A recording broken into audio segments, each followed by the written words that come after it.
Ini adalah seorang ibu dengan kehamilan muda, jadi baru tes pack juga dan dia baru sadar kalau hamil sudah terjadi gitu. Ini kita sudah bisa melihat detak jantung janin dan lagi menempel pada yolk sac. Artinya ini ya baru 6 minggu ya kalau posisi bentuk seperti ini. Embrio seperti mata cincin itu ya. Detak jantung sudah bisa terdengar, jadi kalau kita bisa memantau 6 minggu, embrio muncul, detak jantung akan terlihat tanpa kita harus mendengarkan atau memakai aliran darah ya, Doppler. Ini kita bisa langsung melihat dengan jelas kan, detak jantungnya sudah terlihat ya. Nah ini kita perbesar ini. Nah kita lihat langsung bentuknya. Nah seperti ini di dalam ya, bentuk kehamilan masih 6 minggu awal seperti ini. Nah itu, jadi yang bulat besar sebelah kanan tuh namanya yolk sac, kalau yang kecil, lebih kecil tuh embrio. Ya, jadi yolk sac itu adalah cadangan makan si janin, kuning telurnya sampai nanti 3 bulan pertama kehamilan, terus baru dia menghilang, diambil alih oleh fungsinya oleh plasenta.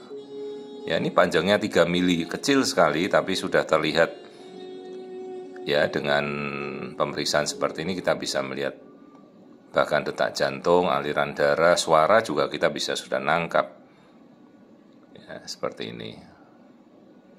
Nah itu kita perbesar ya, tanpa harus mendengarkan suara, kita pasang sekarang aliran darah. Itu aliran darahnya yang keluar dan masuk dari embrio ya. Artinya apabila kita sudah melihat embrio ya, pastikan detak jantungnya sudah ada gitu ya. Tapi tetap tergantung pada ketajaman alat masing-masing. Nah, kita kemudian pastikan ovarium, jangan sampai tidak dilihat juga. Ya, jadi kehamilan di dalam rahim. Mulut rahim yang kita lihat ini bagus, mulut rahimnya tertutup, tidak ada tanda-tanda perdarahan atau apapun, semuanya normal. Nah, bisa kita rekonstruksi kembali tampilan kehamilan awal 6 minggu. Ya, ini kira-kira 1 minggu lah ibunya sudah telat haid, baru sadar dan langsung tes pack ya, pertama kali langsung periksa. Kenapa kita harus pastikan? Pertama, hamilnya ada di mana, itu dulu, di dalam atau di luar. Itulah harusnya kenapa setiap hamil muda langsung periksa, kira-kira minimal 5 minggu, 6 minggu sudah harus melakukan pemeriksaan. Begitu hamil sudah kita pastikan kantongnya ada di mana, di dalam atau di luar, lalu lihat embrionya berkembang atau tidak. Kalau embrio ada, mutlak detak jantung harus ada. Nah baru kita lihat ini sisi ovariumnya ternyata ada kista. Cuma kita kan tidak tahu ini munculnya kapan. Ini cukup besar nih, kira-kira ukurannya 4,7 cm. Wah besar juga. Jadi kalau volumenya kan bisa sekitar 50 cc. Kalau isinya cairan tuh sekitar 50 gram ya beratnya pada sisi kanan.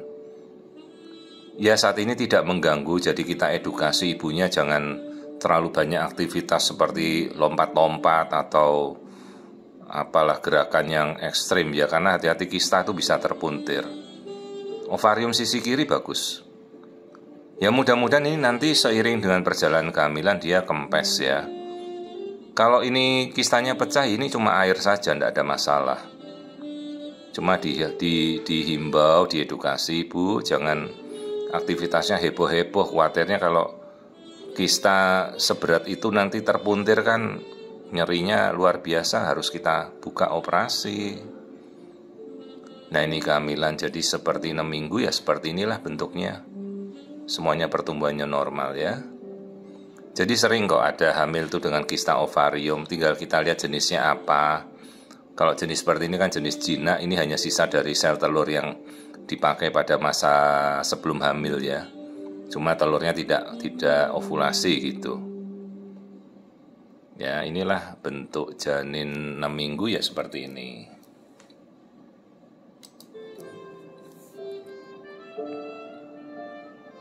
Ya itu yolk sac dan embrio ya, ini posisi janin normal di dalam rahim. Sesuai 6 minggu dan pertumbuhannya normal. Jadi kita anjurkan ya kontrol aja sebulan lagi. Setelah kita memastikan hamilnya di dalam kandungan, pertumbuhannya normal, detak jantungnya ada dan semua berkembang dengan normal.